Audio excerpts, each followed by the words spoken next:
Okay, good afternoon, everyone. As we all know, here in Toronto, the issue of gun and gang violence is a significant issue. It has a big impact on our community. It's throughout the GTA, and in fact, many cities in the province. This type of violence this type of crime and the resulting violence has a traumatic effect on residents of the city and indeed residents of other cities throughout the province.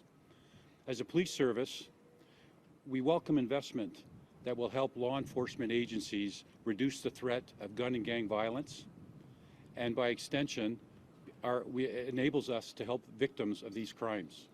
So today I want to welcome Premier Ford to 23 Division for an announcement that will help law enforcement strengthen our commitment to public safety. Thank you. Premier Ford. Thank you. Well, good afternoon, everyone. And on behalf of everyone standing with me, I want to thank Chief Raymer for having us here at 23rd Division. Earlier today, I had the pleasure of addressing the members of the Police Association of Ontario at their annual general meeting. I want to thank, once again, all the members of the police services for the incredible work they've done keeping our community safe during this unprecedented time. We truly couldn't have done it without your help, and we're so grateful for everything that you do day in and day out. My friends, COVID-19 changed almost everything that is normal in our everyday lives. But one thing hasn't changed, hasn't stopped during the pandemic, is the gun and gang violence happening on our streets across Ontario. Let me put it into perspective. In just a year's time, the number of street gangs involved in opioid market more than doubled. And then it tripled when it comes to the methamphetamine market. It's not just drugs that are a problem. Guns remain a huge problem for communities all across Ontario. In fact, almost half of all firearm traffickers are street gangs.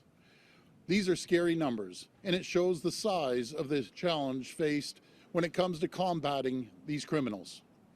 Our government knows the police can't fight these thugs alone, and as Premier, I promise they'll never have to.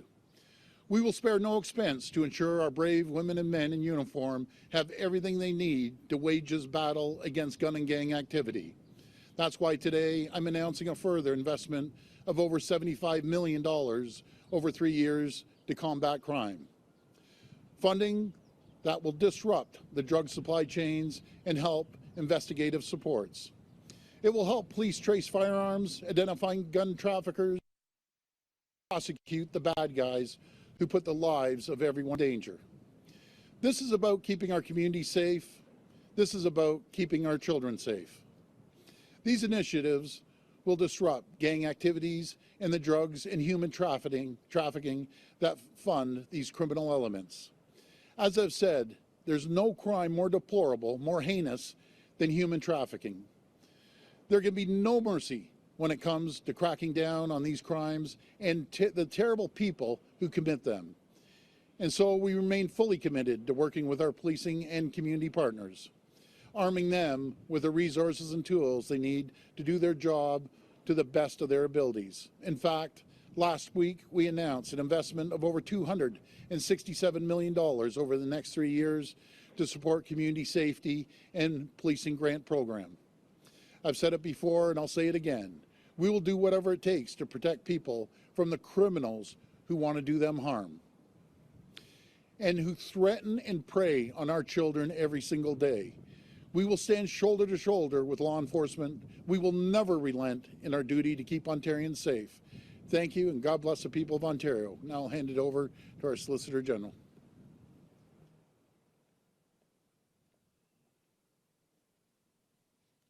Thank you, Premier Ford, for the introduction. Gun and gang violence has no place in Ontario. Wherever they reside, Ontarians and their loved ones deserve to live in communities that are free from violence and crime. And this expectation is one that we've always taken very seriously. Since taking office, public safety has been a top priority of our government. But we know there is more work to be done to combat gun and gang violence. Criminals continue to find new ways of conducting illegal activity, and we must never relent in our efforts to stop them. That is why I am proud of the announcement our government is making today. This additional investment of $75.1 million will help focus our efforts and bring our fight against street gangs and organized crime to the next level.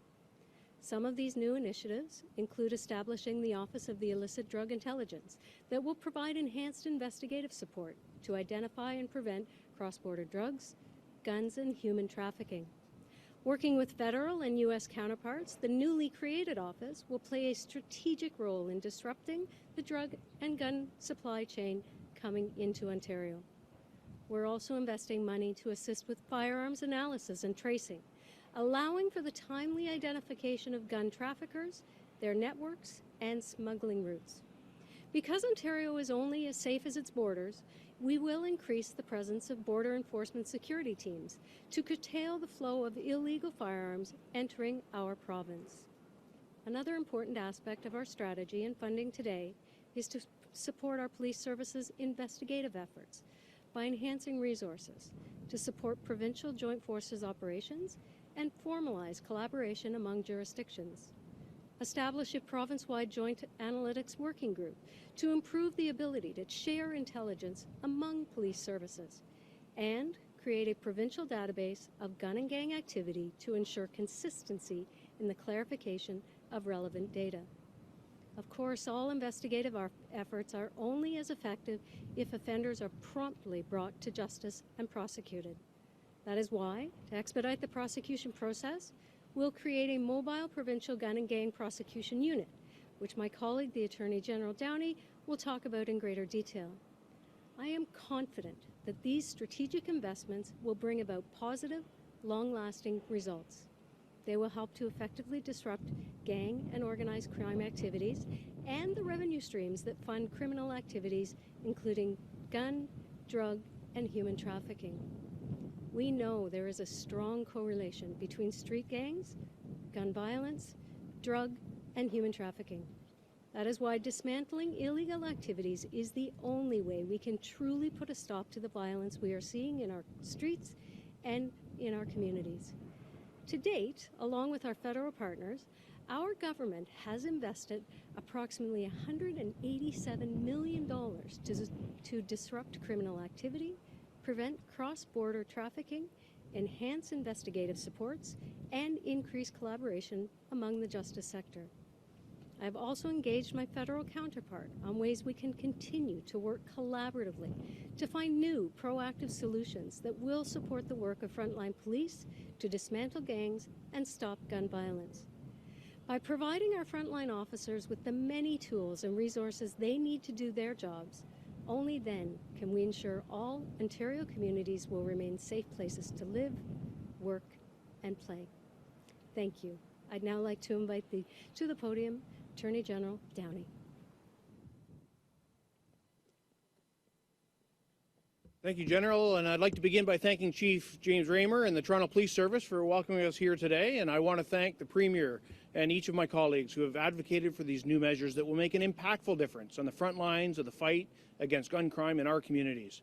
Investigations and prosecutions of dangerous criminal networks have grown exponentially complex in recent years, and we've responded by prioritizing public safety through our government's comprehensive guns, gangs, and violence reduction strategy. We're making historic investments to ensure police and prosecutors have the tools and resources they need to hold offenders accountable and stand up for victims as they seek justice. And today, we are delivering brand new actions driven by real-world insights and experience from prosecutors, police, and community partners. The new Gun and Gang Mobile Prosecution Unit will address complex cases in priority regions where its expertise is needed most. Mobilizing expert experienced Crown prosecutors, this new team will reinforce the local fight against the criminal networks that prey on young and vulnerable people in our communities. This new unit builds on the investments we've made to establish teams of specialized prosecutors dedicated to prosecuting firearms offences throughout the province. It also adds to the actions we're taking to protect at-risk youth and help break the cycle of offending. Our government takes a broad view of justice to ensure we address public safety on all fronts. This is why we recently announced extraordinary new measures to ensure offenders are held accountable by tackling the unprecedented backlog of criminal cases that have accumulated in the justice system as a result of the pandemic. These net new resources will will help increase the trial capacity and hire over 340 new court employees, including Crown prosecutors, court services staff, and victim support staff. And we have also passed legislation to help fill judicial vacancies faster in order to maximize the capacity of Ontario's justice system to respond to current and future challenges. I would like to conclude by thanking frontline police, prosecutors, and community partners for your commitment to fighting gun crime and the dangerous gangs who put the safety of Ontarians at risk. I stand here with the Premier, the Solicitor General, and even the Minister of Finance, who have clear evidence of our continued commitment to this central priority. With that, I will turn over to Minister of Finance, Peter Bethlenfalvy. Well, good afternoon, and thank you, Minister Downey, for that introduction, and thank you to Premier Ford, Solicitor Jones, as well as MPP Hogarth and Chief James Raymer for being here, and all the team standing behind. We're doing incredible work together, and it takes a full team. Today's investment of $75 million in the Guns, Gangs, and Violence Reduction Strategy is an important and necessary step. Necessary because we continue to see violence in our communities, including in Durham Region, where gun and gang activity has left too many victims in our streets. With this investment, we are reinforcing our commitment to do everything we can to fight gun violence in our province. En procédant à cet investissement, nous renforçons notre engagement de faire tout ce que nous pouvons pour lutter contre la violence armée dans notre province. That's why we are using our fiscal resources to give our brave police officers the tools they need to help protect families, put violent crime behind bars, and keep our communities safe. Thank you. Okay, we're ready to take questions. If you have a question for the Premier and Ministers, just form a line behind this microphone. We'll try our best to get to everyone. Just a reminder, it's one question and one follow-up. Hey, Premier, how are you? Good, Randy. It's really good to see you, by the way. Yeah, it's been a long time. Boy. Yeah. Anyhow, I need to ask you about the border. The border communities are still really hurting. They're having a hard time getting up and firing the economies now. Do you think that it's time to end CPR testing to get across the border? Well, we're going to have that discussion with the Prime Minister, and I know we had the discussion with all the premiers, and I'll give you an answer as soon as we sit down over the phone and have that discussion with them. But it did come up in the COF meeting yesterday, and the consensus is a lot of premiers want to see that. But Randy, on the economy, we need more people, and I want a further discussion. That came up at the COF meeting yesterday, right across the country. We need more people, and the people of healthy mind, healthy body, they need to get up and find gainful employment. There's so many jobs in every single sector, everywhere I go, Randy, and I've been crisscrossing this province. The number one issue is we need people, skilled or unskilled. Did guns come up? Is it time that we just simply don't have any handguns in this country other than with police forces? Well, you know something, Randy, guns didn't come up last night. Might not be as prevalent as it is here in Toronto and the GTA, but that's a question we'll sit down with the Solicitor General, Attorney General, and the Cabinet and discuss. But great to see you again, Randy. Hi, Premier. I wanted to ask you about the childcare deal that you haven't been able to strike yet with the federal government. Jason Kenney reached one yesterday. Alberta's getting $3.8 billion for 4.3 million people. But Ontario, with 15 million people, is only getting offered $10.2 billion. I'm just wondering if is the impasse between your government and Prime Minister Trudeau's government the fact that it's a money thing. It's $3 billion apart. Or? Yeah, you nailed it. You know, I'm just not going to make a deal for the sake of making a deal. We're seeing these deals signed, as you mentioned, that they're more per capita with less strings attached. And my good friend Francois, he got a great deal, no strings attached or minimum strings attached. So we'll sit down. We've been negotiating for a couple months. I want a deal, but I also expect the local mayors, be it Mayor Tory or other mayors, to stand united with us. I expect the federal MPs, the Liberal federal MPs, to stand with us. They represent half their caucus.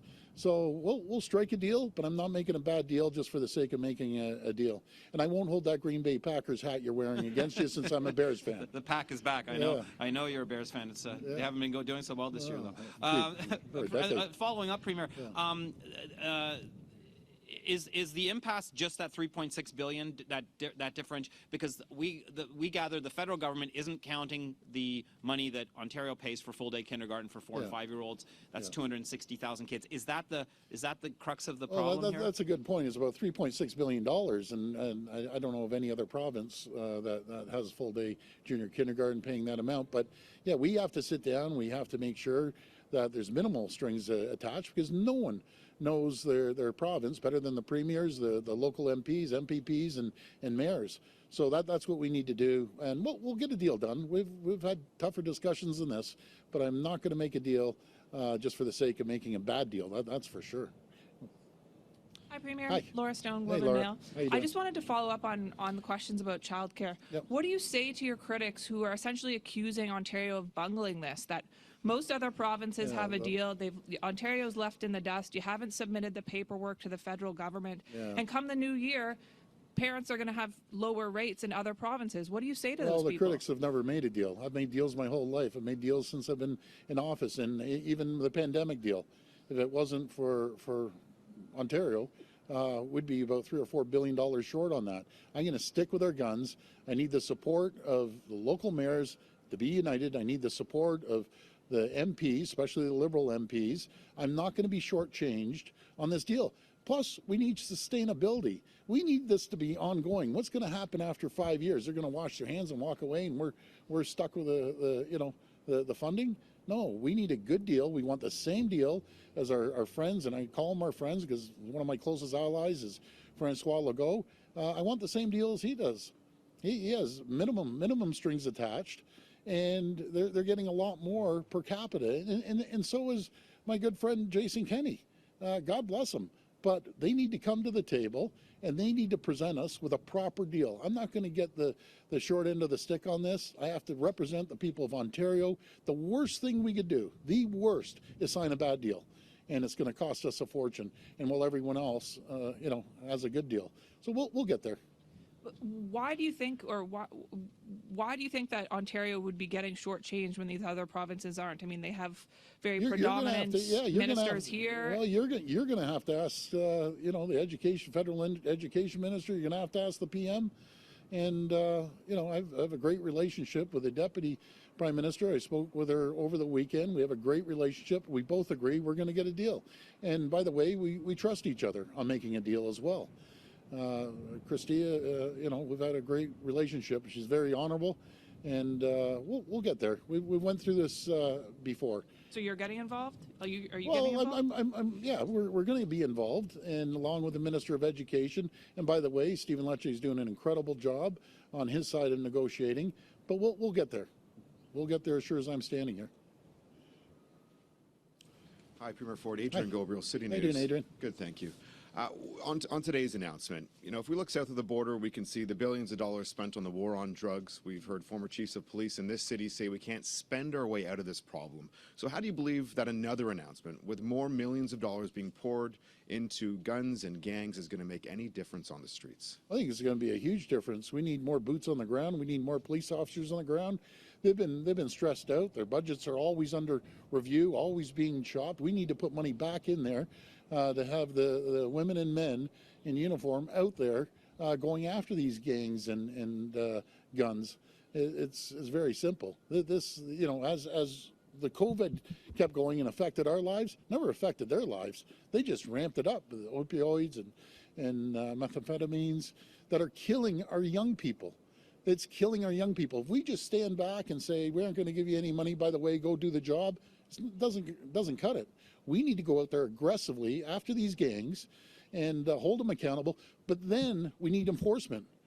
We have to make sure our JPs, Justice of Peace, when they get one of these criminals, they don't let him out the next day. And that's the most frustrating thing when police officers around this province, I hear it firsthand, they arrest a gang member, and guess what? The next day, they're thumbing their nose at the police, and they're back out, selling their drugs and selling their guns.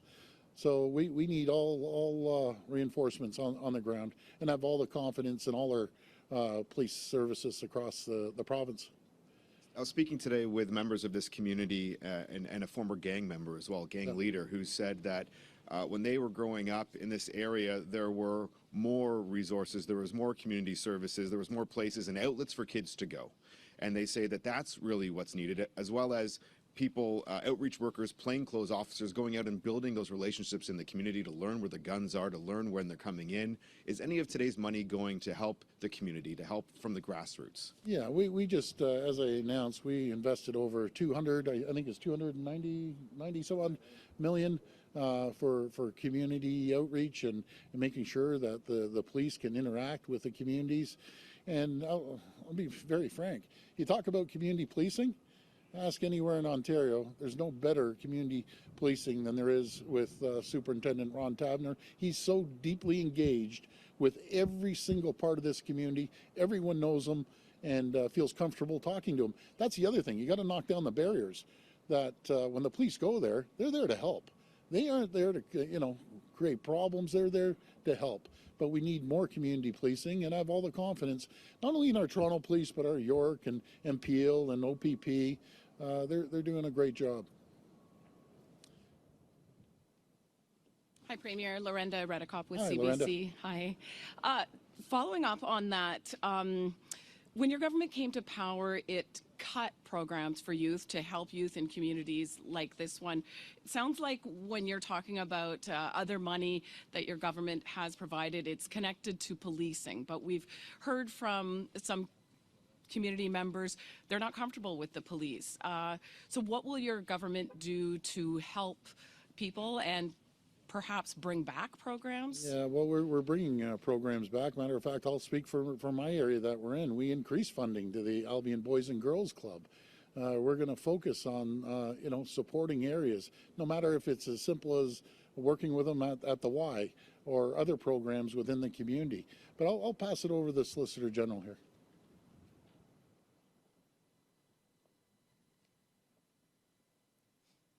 Many of the programs that we are making available actually have a joint initiative. So you have to connect as a police service, you have to connect with organizations within the community that are actively engaged. So very specific, human trafficking obviously is the human trafficking granting programs that we put in place. You partnership with organizations that are working in the human trafficking field, assisting survivors who are themselves survivors. So we've made sure that the programs themselves are leveraging existing community programs, and we'll continue to do that. But our government is not going to walk away from our communities and our families that are looking for leadership and looking for assistance when their communities and neighborhoods are under siege. And that's part of why we are making sure that police departments and individuals have the tools they need to get this job done, because people expect that. It's really important that we don't give up on our families and our neighborhoods. Thank you. And we've heard that your government will soon start allowing pharmacies to allow symptomatic testing for COVID soon. So somebody with COVID symptoms could be walking through their shoppers and go to the back and get their COVID test. We've heard concern that this is going to put both customers and staff at risk. How will your plan protect people? Well, we're going to have the protocols in place, just similar to when COVID was at its absolute peak. Right now, as we've seen, close to 89%, we're hitting almost 90%. The people are double vaxxed. We have strong protocols in place. We have strong IPAC systems within our hospitals. We've learned so much over the period, over the last 20 months. So we're going to be very cautious. We're going to also keep it to a region. You've seen a couple regions had to go back a little bit or put things on hold, but what we've put together is working. It's not affecting all of Ontario. If we see a problem up in Sudbury, we've given them the flexibility to make decisions, and we're going to give all the health sectors within the province, they're going to have the flexibility to make their own decisions, public health, I should say, to make their own decisions. But for people walking into a pharmacy, how do you make sure that they'll, that the other customers in there will be protected? Sorry. Well, when you walk in, first of all, anyone walking into the stores, we still have a masking policy. they're gonna have dedicated lines going into the pharmacy. But we're gonna throw everything we can at it, and I think the pharmacies were one of the saviors when it came to making sure that we got people vaccinated. They played such a major part in it. The independent pharmacies and the other big brand pharmacies. So I have confidence they'll do a fine job. How you doing? Premier, my question is for the Attorney General, actually. Steve Ryan from CP24. Thank you for taking my question, sir. We've heard many chiefs over the years talk about not being able to arrest their way out of this gun and gang problem in some of these marginalized communities. How committed is your government to addressing the root causes of these issues, and what are you doing to address the root causes? It's a great question, and it's a complex area. Obviously, these are not simple solutions. So we're doing a number of things at the same time. The thing that we're announcing today is that we're putting resources into place so that we can follow through on issues when the police identify and act on them. And so my part in the announcement is dealing with a mobile prosecution unit, so we can put the best and most experienced minds into enforcing the charges that have been laid and getting to the best evidence and dealing with that. There are many other initiatives we could talk. I'd stand here for half an hour and talk about justice centers, talk about other ways that we're doing business to deal with some of the social ills that come to bear in that space. We're not just a one lane on this, but what we're announcing today is a coordinated effort to go after those human traffickers, to go after those gangs. Thank you for that. My follow-up is for you as well. Anybody who's worked with a Crown Attorney, assistant Crown Attorney, or knows of one, understands a tremendous number one responsibility that they have to prosecute these crimes, and they've been overburdened forever. What are you doing to address that issue? Are you just bringing a group of old Crowns together, and what I mean by old Crowns is people who are employed as Crown Attorneys now, or are you going outside to hire more to alleviate that burden on them? We're bringing to bear, and I mentioned in my remarks, $75 million to deal with our backlog strategy, and that will harness the talent that is already there, but it will expand 340 net new individuals for victim supports as well. So it's not just Crown prosecutors, it's across the system to make sure the system's working properly on a larger scale. So as Crown prosecutors, it's the victim supports and court workers, everything in between. Thank you. This will be our final reporter. Hi, Premier. Hi, how you doing? Holly, pretty good. How are you? Good. I'm with the Canadian Press, Holly Mackenzie-Suter. I'm just, you mentioned a little bit earlier about some of the regions, health units that are having, you know, particular issues with the latest wave are starting to reintroduce capacity limits that you lifted a couple of weeks ago, last month. And I'm getting the sense that your government is going to let the PHUs take the lead this time, you know, at this point in COVID, but I'm just wondering, based on how the third wave went when you eventually did have to reintroduce province-wide measures after taking that approach, do you really think this is the right method to wait until things get bad and kind of leave it up to the doctors to decide what to do? Well, good question. It's like apples and oranges compared to where we are now versus where we were back in the spring. So more people are vaccinated. As I mentioned earlier, almost 90% of the people are vaccinated, and we truly believe the plan is the right plan. After consultation with the chief medical officer and all 34 medical officers, they felt that was the right plan to move forward, to have the flexibility. If folks like I'll use Sudbury again as an example, if the local medical officer of health feels they need to pause things, we can pause things. But that's why we also paused moving forward. And the next step, we just want to be cautious, and we just want to make sure we continue going in the right direction. We see the numbers climb a little bit, but I take all the advice off the chief medical officer. We're in good communications, and we'll get through this slowly but surely, but we got to do it cautiously. Yeah, and the science table and the experts are pretty much saying at this point, without putting in more measures, the growth is going to be sustained. It's just a question of how bad. So I'm just wondering if there is a point, a specific public health metric at which your government is going to intervene and reintroduce measures to the whole province or an individual public health unit. I'll rely on the chief medical officer, as I have from day one. He's the expert, and local medical officers, that's who I rely on. Okay, thanks everyone. Take care.